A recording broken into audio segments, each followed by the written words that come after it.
In today's video, I'm going to teach you how to add a custom field in Asana. 5 minutes. By the end, you'll know exactly how to log in, open the right project, create a custom field, and where to find additional options that make your field even more useful. Start by heading to Asana's login page. Enter your email address, then select Continue. On the next screen, type your password and choose Login. If your workspace uses single sign-on or a provider like Google, follow your usual login method. Once you're in, you'll land on your Asana homepage. From here, open the specific project where you want the custom field to live. Custom fields are managed at the project level, and they show up in your task list and in each task's details, so picking the right project is important. Inside your project, look toward the upper right and click Customize.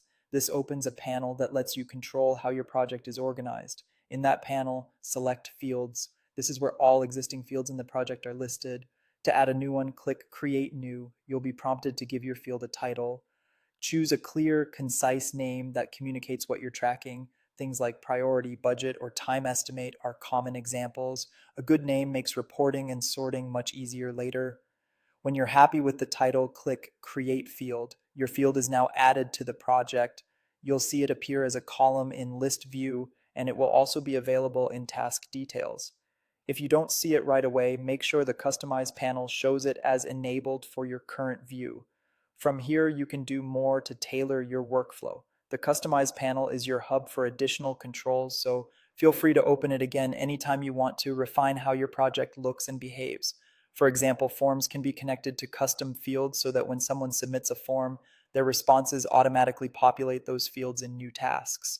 This is great for intake processes or requests where you want consistent data.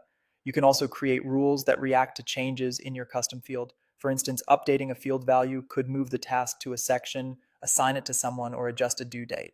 Rules help you keep momentum without manual steps. Finally, explore the other options in the Customize panel to discover views and settings that work best for your team. That's it, your custom field is set up and ready to use.